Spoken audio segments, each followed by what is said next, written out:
नमस्कार साथीहरू, फेरि पनि स्वागत छ तपाईलाई यस युट्युब च्यानल अनुज पेन्केमा। साथीहरू, अहिले चाहिँ हामी हेल्थ लोकसेवा तयारीमा छौँ र आजको भिडियोमा चाहिँ हामी VVI point from sense organ अर्थात् हाम्रो शरीरको जुन 5वटा स्पेशल सेन्स अर्गनहरू रहेको छ त्यस अन्तर्गतका हामी VVI पोइन्ट डिस्कस गर्नेछौँ। साथीहरू, यो टपिक चाहिँ हामी एनाटोमी एन्ड फिजियोलोजी अन्तर्गत डिस्कस गरिरहेका छौँ। पछिल्लो भिडियोहरूमा पनि हामीले विभिन्न टपिकहरू डिस्कस गर्यौँ एनाटोमी एन्ड फिजियोलोजीको, र बाँकी रहेको भिडियो पनि हामी डिस्कस गर्नेछौँ टपिक अन्तर्गत। आजको टपिक हाम्रो चाहिँ सेन्स अर्गन रहेको छ। अब चाहिँ हामी विषयवस्तुतर्फ लागौँ। साथीहरू, तपाईले च्यानल सब्स्क्राइब गर्नुभएको छैन भने कृपया सब्स्क्राइब गर्नुहोला र बेल आइकन थिच्न नबिर्सनुहोला। अब चाहिँ हामी विषयवस्तुतर्फ लागौँ। Each sense organ have a special sensation अर्थात् हाम्रो शरीरमा भएको 5वटा जुन सेन्स अर्गनहरू रहेको छ सबैको चाहिँ फरक फरक छुट्टा छुट्टै कार्य रहेको छ, जसलाई हामी स्पेशल सेन्सेसनको रूपमा लिन्छौँ। सर्वप्रथम हामी कुरा गरौँ इयरको अर्थात् कान। Sense of hearing and equilibrium अर्थात् कानको मुख्य काम चाहिँ हियरिङ अर्थात् सुन्ने हो र इक्विलिब्रियम कानले चाहिँ हाम्रो बडीलाई ब्यालेन्स गर्ने पनि काम गर्दछ। कहिलेकाहीँ लोकसेवामा यो पनि सोधिरहेको हुन्छ कि हाम्रो शरीरको कुन अङ्गले चाहिँ इक्विलिब्रियम मेन्टेन गर्नको लागि हेल्प गर्छ। त्यस्तो अवस्थामा कान अथवा इयरलाई हामी बुझ्नुपर्छ। त्यस्तै नेक्स्ट रहेको चाहिँ हाम्रो आई अर्थात् आँखा।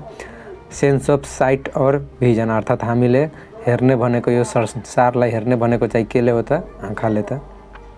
त्यस्तै नेक्स्ट रहेको चाहिँ हाम्रो नोज अर्थात् नाक। Sense of smell and order भनेर अर्थात् हाम्रो नाकले चाहिँ सुँघ्ने हुन्छ।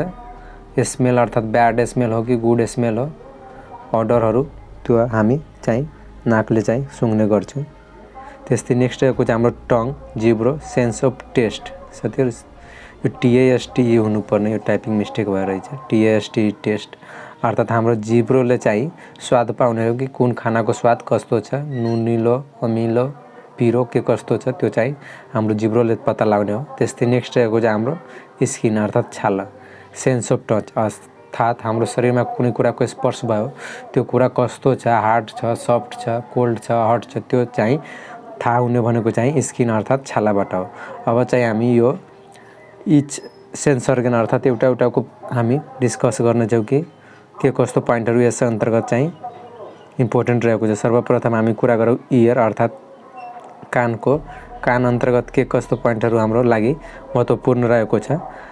नर्भ सप्लाई अर्थात् कानमा भएको नर्भ सप्लाई चाहिँ 8th क्रेनियल नर्भ हो। 8औं नम्बरको चाहिँ क्रेनियल नर्भ, जसलाई हामी भेस्टिबुलोकोक्लियर भनेर भन्छौँ। Vestibulocochlear nerve supply to the ear कान। र कानको चाहिँ जम्मा 3वटा पार्ट्समा डिभाइड गरिएको छ, 3 पार्ट्स अफ इयर, जसमा सबैभन्दा आउटर पार्टलाई हामी एक्सटर्नल इयर भन्छौँ, बिचको पार्टलाई मिडल इयर और टिम्प्यानिक क्याभिटी भनेर भन्छौँ, र अर्को चाहिँ हाम्रो इनर इयर भनेर रहेको छ। सरी साथीहरू, त्यो चाहिँ टाइपिङ छुटिया रहेछ, इनर इयर भनेर, INNER ER इनर इयर अर्थात् भित्री कान भनेर हामी 3 पार्ट्समा चाहिँ आफ्नो कानलाई चाहिँ विभाजित गर्छौँ, जसमा इयर एक्सटर्नल इयर कन्सिस्ट पिना एन्ड एक्सटर्नल अडिटोरी मिएटस अर्थात् बाहिरी कानमा पर्ने भनेको चाहिँ पिना हो, हाम्रो कानको बाहिरी भाग पिना, र एक्सटर्नल अडिटोरी मिटस चाहिँ एक्सटर्नल इयरमा पर्ने गर्छ। त्यस्तै लेन्थ अफ अडिटोरी क्यानलको लेन्थ चाहिँ 2.5 सेन्टिमिटर रहेको हुन्छ, 2.5 सेन्टिमिटर, र यसको सेप आकार चाहिँ यस अर्थात् क्यापिटल यस, अल्फाबेटको क्यापिटल यस सेप जस्तो चाहिँ यसको सेप रहेको हुन्छ। त्यस्तै नेक्स्ट रहेको चाहिँ हाम्रो सेरुमेन अर्थात् व्याक्स। हाम्रो कानमा जुन फोहर हुन्छ जसलाई हामी व्याक्स भनेर भन्छौँ, र यसलाई चाहिँ सेरुमेन भनेर पनि हामी भन्छौँ। इज सेक्रेटेड बाई सेरुमिनस ग्ल्यान्ड अर्थात् यो व्याक्स चाहिँ सेक्रेट कहाँबाट हुन्छ त? सेरुमिनस ग्ल्यान्डबाट सेक्रेट हुन्छ र बाहिरी फोहरहरूसँग मिक्स भएर चाहिँ त्यो डल्लो भएर बसेको हुन्छ। Year ossicles in middle year अर्थात् मिडल इयरमा चाहिँ 3वटा हड्डीहरू रहेको हुन्छ सानो सानो, जसको नाम रहेको छ म्यालियस, इन्कस र स्टेप्स। यो 3वटा चाहिँ मुख्य हड्डीहरू रहेको छ हाम्रो मिडल इयरमा, जसमध्ये चाहिँ स्मलेस्ट इयर ओसिकल अर्थात् यो 3टै मध्ये सबैभन्दा सानो भनेको चाहिँ स्टेप्स हो, र यो 3टै मध्ये सबैभन्दा ठुलो चाहिँ हाम्रो म्यालियस रहेको छ। म्यालियस सबैभन्दा सानो चाहिँ स्टेप्स र सबैभन्दा ठुलो चाहिँ म्यालियस रहेको छ। र इयर अन्तर्गत नै हामीले ग्रेडिङ थाहा पाउनुपर्छ, grading of hearing by WHO अर्थात् कतिको साउन्ड चाहिँ हामीले टोलरेट गर्न सक्छौँ, कतिमा हाम्रो हियरिङ लस हुन सक्छ त्यो हामीले यहाँ हेरौँ। यो चाहिँ WHO को गाइडलाइनको हिसाबले चाहिँ यो ग्रेडिङ दिएको रहेछ र यो डेसिबल चाहिँ यो साउन्डको युनिट हो, साउन्ड नाप्ने चाहिँ युनिट रहेको छ डेसिबल, जसमा सर्वप्रथम हामी हेरौँ यहाँ 0 to 25 डेसिबल अर्थात् 0 देखि 25 डेसिबलसम्मलाई हामीले नर्मल हियरिङ अर्थात् साधारणतया हामीले सुनिरहेका हुन्छौँ। त्यस्तै 26 देखि 40 डेसिबल भयो भने त्यस्तो अवस्थामा चाहिँ माइल्ड हियरिङ लस अर्थात् हल्का कम सुनिने जस्तो हुन्छ। त्यस्तै 41 देखि 60 डेसिबलसम्म भयो भने मोडरेट हियरिङ लस अर्थात् माइल्डभन्दा हल्का बढी चाहिँ हियरिङ लस भइरहेको हुन्छ। त्यस्तै 61 देखि 80 डेसिबलसम्मलाई चाहिँ हामी सिभियर अर्थात् एकदमै बढी चाहिँ हियरिङ लस भइरहेको हुन्छ। यदि 61 देखि 80 डेसिबलसम्मको साउन्डमा हामी एक्सपोज भयो भने, त्यस्तै मोर देन 80 डेसिबल अर्थात् 80 डेसिबलभन्दा माथि छ भने त्यस्तो अवस्थामा अत्याधिक हियरिङ लस अर्थात् प्रोफाउन्ड हियरिङ लस अर्थात् सबैभन्दा धेरै चाहिँ हियरिङ लस भइरहेको हुन्छ। र 85 डेसिबलभन्दा बढी भयो भने त्यस्तो अवस्थामा चाहिँ टिम्प्यानिक मेम्ब्रेनहरू रप्चर हुने चान्स हुन्छ। यो ग्रेडिङ थाहा राख्नु होला, किनभने यो पनि चाहिँ हाम्रो लोकसेवामा सोधिन सक्छ कि कति डेसिबल भयो भने माइल्ड हियरिङ लस, कति डेसिबल भयो भने मोडरेट हियरिङ लस हुन सक्छ भनेर सोधिरहेको हुन्छ। त्यस्तै नेक्स्ट हामी कुरा गरौँ आई अर्थात् आँखा अन्तर्गतको इम्पोर्टेन्ट पोइन्टहरू, जसमा सर्वप्रथम हामी कुरा गरौँ नर्भ सप्लाई अर्थात् हाम्रो आँखामा हुने नर्भ सप्लाई भनेको चाहिँ सेकेन्ड क्रेनियल नर्भ हो, जसलाई हामी अप्टिक नर्भ भनेर भन्छौँ। सेकेन्ड क्रेनियल नर्भ हो अप्टिक नर्भ। त्यस्तै आँखामा पनि चाहिँ 3वटा लेयर रहेको हुन्छ, आँखाको 3वटा लेयरहरू रहेको हुन्छ, जसमा चाहिँ सबैभन्दा बाहिरी भाग चाहिँ फाइब्रस टिस्युले बनेको हुन्छ, आउटर चाहिँ फाइब्रस हुन्छ। त्यस्तै मिडल चाहिँ भास्कुलराइजेसन यहाँ भएको हुन्छ, भास्कुलरहरू भएको हुन्छ, भास्कुलर सप्लाईहरू। त्यस्तै नेक्स्ट रहेको चाहिँ इनर अर्थात् नर्भस, यसमा चाहिँ नर्भ सप्लाईहरू रहेको हुन्छ। नर्भ सप्लाई आँखाको जे जति पनि नर्भ सप्लाई रहेको छ त्यो चाहिँ इनर लेयरमा रहेको हुन्छ। त्यस्तै आँखाको वेटको कुरा गर्ने हो भने 7 ग्रामसम्म हुन्छ यसको वेट, 7 ग्राम, यो पनि एउटा भिभिआई पोइन्ट रहेको छ। त्यस्तै डायमिटरको कुरा गर्ने हो भने 2.5 सेन्टिमिटर, किनभने आँखा चाहिँ सर्कुलर हुन्छ र यसको डायमिटर चाहिँ 2.5 सेन्टिमिटर हुन्छ। र यसको भोल्युमको कुरा गर्ने हो भने आयतनको कुरा 6.5 सेन्टिमिटर क्युब, 6.5 सेन्टिमिटर क्युब चाहिँ यसको भोल्युम रहेको छ। त्यस्तै नेक्स्ट कुरा गरौँ हामी एस्केलेराको, आई अन्तर्गत एस्केलेरा व्हाइट पार्ट अफ आई अर्थात् हामी आँखामा जे जति पनि सेतो भागहरू देखिरहेका हुन्छौँ त्यो सबै चाहिँ एस्केलेरा हो, वेयर जन्डिस इज सिन। र हामीले जन्डिस हेर्ने भनेको चाहिँ एस्केलेरामा हो।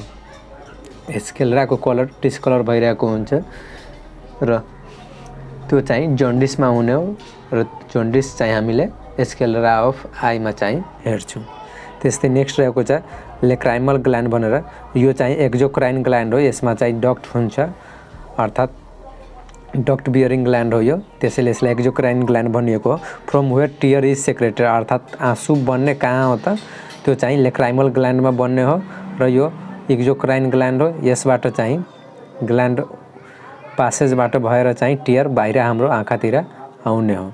त्यस्तै नेक्स्ट रहेको छ लेन्स भनेर, लेन्स चाहिँ अभास्कुलर टिस्यु हो, lens avascular biconvex, human lens चाहिँ बाइकन्भेक्स लेन्स हो र thickness is adjusted by ciliary body अर्थात् हाम्रो ह्युमन लेन्स चाहिँ यसको थिकनेस कम बढी भइरहेको हुन्छ।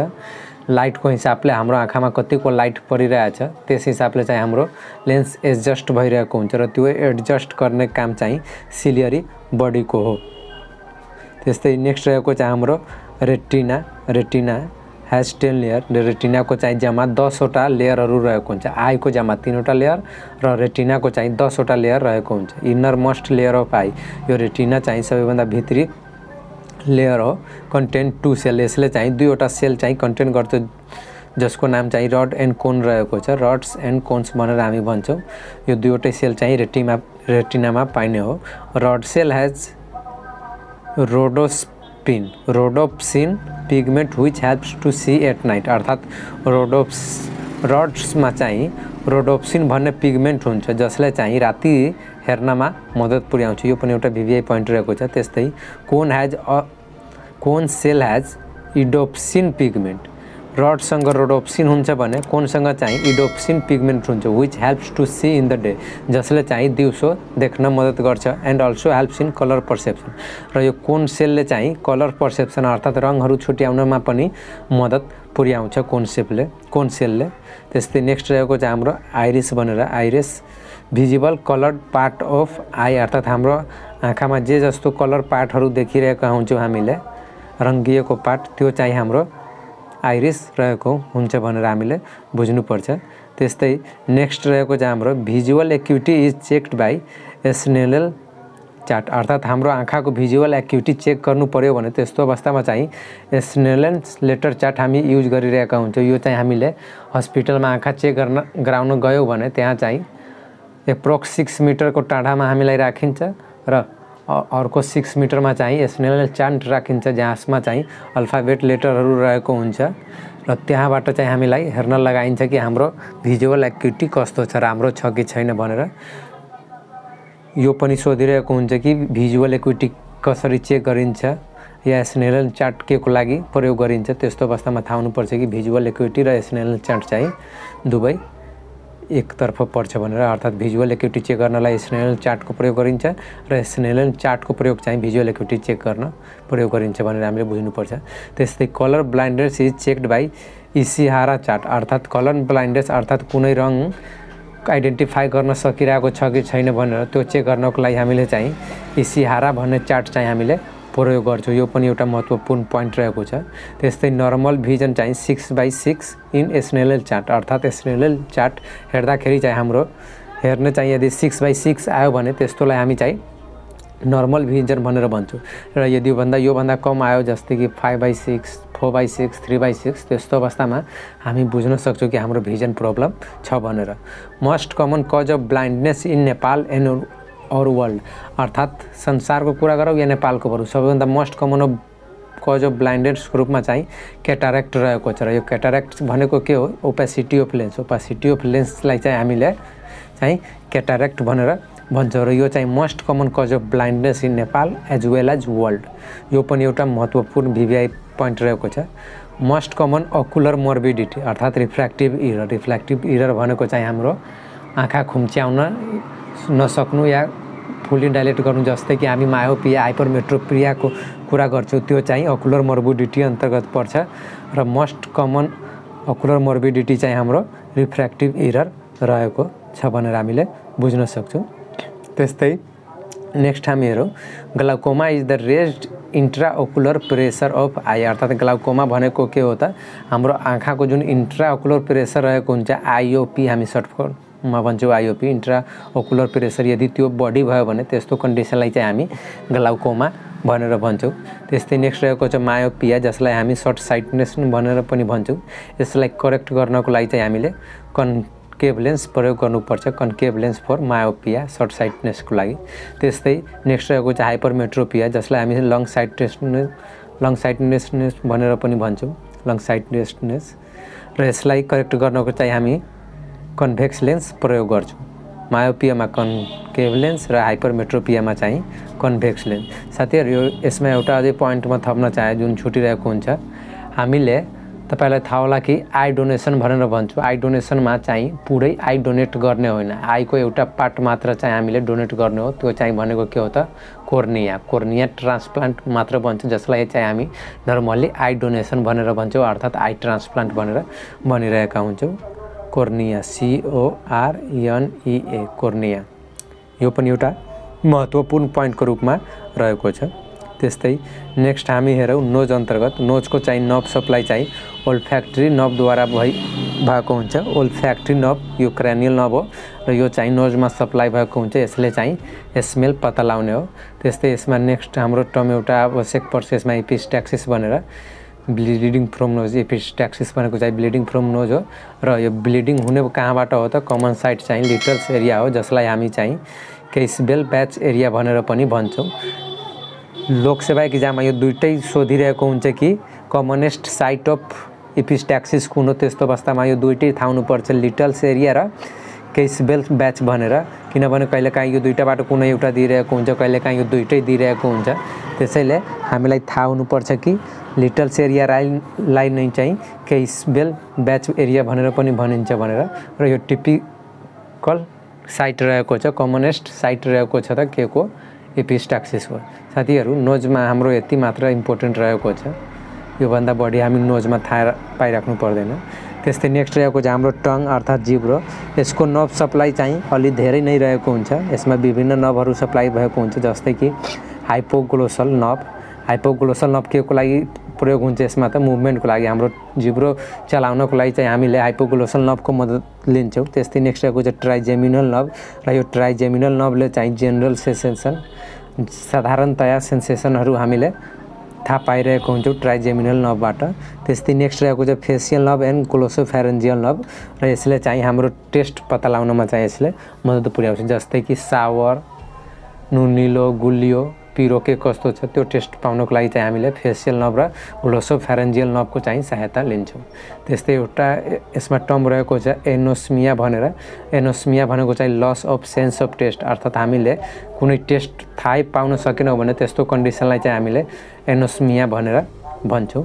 टङ अन्तर्गतको यो हाम्रो इम्पोर्टेन्ट पोइन्ट रहेको छ। त्यस्तै नेक्स्ट रहेको छ हाम्रो स्किन अर्थात् छाला। Largest organ in the body, अर्थात् हाम्रो शरीरको सबैभन्दा ठुलो अङ्गको रूपमा चाहिँ हामी स्किनलाई भन्छौँ लार्जेस्ट अर्गन। यसले हाम्रो बडीलाई सम्पूर्ण भाग कभर गरेको, लगभग म्याक्सिमम पार्ट यसले चाहिँ कभर गरेको हुन्छ। शरीरको हाम्रो खुट्टादेखि टाउकोसम्म चाहिँ स्किनले कभर गरिएको हुन्छ। यो पनि एउटा भिभिआई पोइन्ट रहेको छ। Weight of skin in adult, एउटा वयस्क मान्छेमा एप्रोक्सिमेटली चाहिँ 4 केजीसम्म चाहिँ छाला हुन्छ, अर्थात् नर्मली चाहिँ स्किनको वेट चाहिँ 4 केजी हुन्छ एउटा एडल्टमा एप्रोक्सली। र यसको सर्फेस एरियाको कुरा गर्ने भने 1.5 देखि 2 मिटर स्क्वायर, अर्थात् यसको सर्फेस एरिया चाहिँ 1.5 मिटरदेखि चाहिँ 2 मिटर स्क्वायरसम्म चाहिँ यसको सर्फेस एरिया रहेको हुन्छ। र यसको दुईवटा मुख्य लेयरहरू रहेको छ। त्यो दुईवटा भनेको चाहिँ एपिडर्मिस र डर्मिस हो। डर्मिस र एपिडर्मिस यो दुईवटा मुख्य लेयरहरू रहेको छ। र लेयर अफ एपिडर्मिसको चाहिँ 5वटा लेयरहरू रहेको छ, जसमा चाहिँ सर्वप्रथम पहिलो हाम्रो सबैभन्दा टप मोस्ट रहेको छ स्ट्राटम कोर्नियम भनेर। यो पनि चाहिँ सोधिरहेको हुन्छ त फर्स्ट लेयर अफ एपिडर्मिस कुन हो, त्यस्तो अवस्थामा थाहा हुनुपर्छ कि यो स्ट्राटम कोर्नियम हो भनेर। त्यस्तै नेक्स्ट चाहिँ स्ट्राटम ल्युसिडियम भनेर रहेको छ। तेस्रो चाहिँ स्ट्राटम ग्रानुलोसम भनेर। त्यस्तै चौथो चाहिँ स्ट्राटम स्पाइनोसम र पाँचौँ चाहिँ स्ट्राटम जर्मिनेटिभम भनेर रहेको छ, जसलाई हामी बेसल भनेर पनि भन्छौँ। यो 5वटा चाहिँ लेयर अफ एपिडर्मिस रहेको छ। Epidermis is composed of stratified keratinized squamous epithelium, अर्थात् यो एपिडर्मिस चाहिँ स्ट्राटिफाइड क्राटिनाइज स्क्वामस एपिथेलियमबाट बनेको हुन्छ। यो चाहिँ एपिथेलियल टिस्यूको चाहिँ टाइप्स रहेको छ हाम्रो स्ट्राटिफाइड क्राटिनाइज स्क्वामस एपिथेलियम भनेर। र यो चाहिँ एपिडर्मिसमा बनेको हुन्छ यो एपिथेलियम भनेर हामीले बुझ्नु पर्दछ। साथीहरू हाम्रो चाहिँ यति पोइन्टहरू चाहिँ हाम्रो इम्पोर्टेन्ट रहेको थियो स्पेशल सेन्स अर्गन अर्थात् सेन्स अर्गन अन्तर्गतको। साथीहरू तपाईलाई यो भिडियो कस्तो लाग्यो कृपया प्रतिक्रिया दिनुहोला र भिडियो मन परेमा कृपया लाइक गर्नुहोला, भिडियोलाई साथीहरूसँग सेयर पनि गर्नुहोला र च्यानललाई सब्स्क्राइब गरेर अल नोटिफिकेसन प्रेस गर्नुहोला। र यसमा छुटेको पोइन्टहरू छ भने या केही सल्लाह सुझाव छ भने कमेन्ट गर्नुहोला। एन्ड लास्टमा चाहिँ थ्याङ्क्स फर वाचिङ।